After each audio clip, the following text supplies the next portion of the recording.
I want to take you live now to Toronto, where Conservative leader Pierre Poilievre is outlining his party's economic plans. Let's listen into what he's saying today. The cheapest natural gas anywhere on Earth to power stations. And yet, this year, for the first time ever, Canada is unable to produce enough electricity to supply itself. We have the fourth most oil anywhere on Earth, and yet we are now importing from Saudi Arabia and Nigeria. We have the most oil in the G7, and we are the only G7 country without an oil reserve.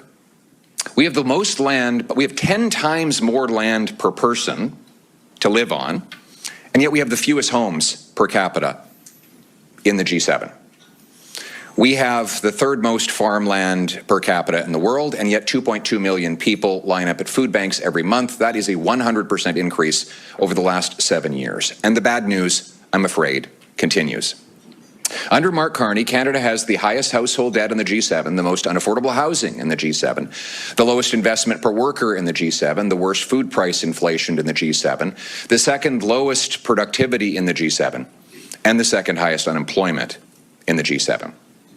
An outflow of $500 billion of investment has left our country under the Liberals for the United States. Twice as much investment has left Canada in the last 10 years than has returned, according to an RBC report released just 2 days ago.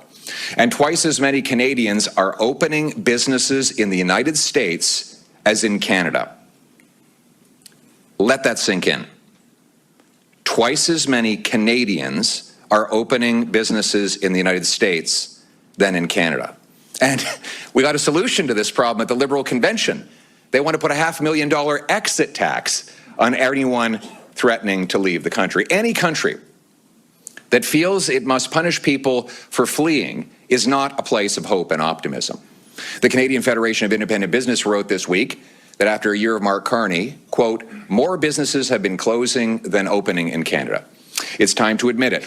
We're in an entrepreneurial drought. High costs, red tape, labor challenges, and never-ending uncertainty discouraging the next generation of entrepreneurs stands in the way. More businesses in Canada have closed than opened for 6 consecutive quarters. More than half of small business owners say they would not recommend starting a business right now. In the second quarter of 2025, exit rates reached 5.6%, while entry rates fell to 4.8%. in Q4 2025, marking some of the highest closure rates and weakest startup activity outside of the pandemic. High costs, taxes, payroll pressures, complex rules, and ongoing labor challenges, also against a backdrop of persistent global uncertainty, all make entrepreneurship more difficult and less attractive. Canada's economic foundations, and I'm quoting here, are crumbling. Governments need to stop papering over the cracks and really focus efforts on policies that improve small business environment. We cannot afford to regulate ambition out of our country. When more than half of small business owners are telling us that they wouldn't recommend starting a business, it is time to listen, end quote. Under these numbers are real lives. Canada's happiness ranking on the Global Happiness Index has gone from 5th in the world 10 years ago to 18th last year, and now we have risen to 25th under Mark Carney. What's worse is that among youth, we rank 71st. There are 70 countries in the world where young people are happier than young Canadians. And we're not just behind the United States, the United Kingdom, and Australia, but we're now behind Kazakhstan, Vietnam, and Moldova.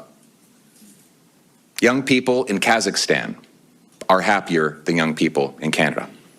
Something bad is happening here, and it's only getting worse. Now, we can take the comforting tranquilizer of blaming global factors for these problems.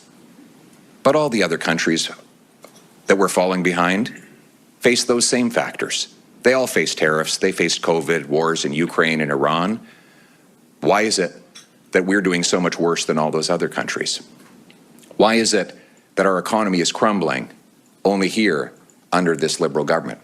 Now, it's also a comforting illusion to say that these are the problems created by the earlier Liberal government, but that they've learned and changed. That's what Mr. Carney promised in the last election. He promised that he would backtrack on everything he had said and written for 10 years and everything that his party had done in the previous decade. So what has changed? Really? Strip away the adjustments for style, image, ignore the speeches and the promises. What has really changed? If you asked a neutral and objective AI bot to go into all of the policies on the books of the Government of Canada, what would you find has actually changed in the last year? Deficits and spending are both higher, a lot higher. Taxes, they're about the same. Laws passed by Trudeau to block resource development and free criminals, all of them are still on the books. Those are the facts. Everything else is an illusion. Speaking of illusions, let us go through Mr. Carney's words and promises one by one. He promised to spend less and invest more. He's since doubled the deficit. He's increased federal spending by 7% above levels he inherited from Trudeau.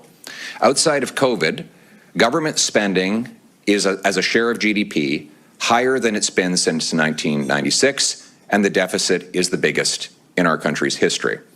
He has stacked $90 billion of net new spending above and beyond the spending Trudeau had already budgeted. This is net of promised savings, most of which are not yet realized. And by the way, 2/3 of the new spending is on operations, not the famous capital expenditure we were promised. There's been no tax reform other than to change the name of the carbon tax to the clean fuel standard. Mark Carney promised to cut red tape and remove barriers. He's not removed a single Trudeau-era anti-development law, but he has stacked new laws on top of old ones. He's not removed a single government department, agency, or crown corporation, but he's created 12 new ones. He solemnly promised that because we are in an existential crisis, we would need it to move at speeds not seen in generations at an unimaginable scale. So last June, I instructed our parliamentary team to help him pass in 5 days unprecedented legal powers to fast-track new projects. Get them going immediately. There's no time to waste. How many projects has he approved since June with those new powers? 0. Not one. Not one single new major project, not one oil pipeline, not one port, nothing. And speaking of pipelines, that great symbol of our national sovereignty, after a year of Mark Carney's unprecedented speeds, the proposed pipeline to the Pacific has no permit, no route, no proponent, no timeline to start or to finish. In fact, the only company that could conceivably build it, Enbridge, one of our sponsors today, has said that liberal laws and taxes that Mr. Carney has kept in place make it impossible to produce enough oil to put in that prospective pipeline. And Mr. Carney says he will never approve the pipeline unless Alberta builds a $20 billion carbon capture and storage project, a project that has never been done anywhere in the world and that, based on the most rosy scenarios, will lose money forever after $20 billion of expenditures to build it, if it can ever be built at all. By the way, there's no proponents to build that either. The only thing we're seeing here is an illusion. And the only thing real is the cost. Then there's the famous Davos speech about the need for a middle power alliance. While it had many crowd-pleasing lines in it, the rhetoric was short of details. What has it amounted to in reality? Middle powers. It's been a year. Mr. Carney has not negotiated a single new free trade agreement anywhere in the world in the last year. There have been dozens of unenforceable MOUs that say in the text they have no legal weight, but there has not been a single new trade agreement of any kind. The rhetoric simply doesn't match the results, and illusions are not reality. Lofty summit speeches, meaningless MOUs, symbolic signing ceremonies do not pay your mortgage, gas your tank, or fill your grocery cart here at home.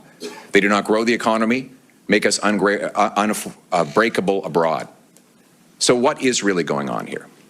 How can Mark Carney talk such a big game abroad while doing so little to fix the real problems here at home?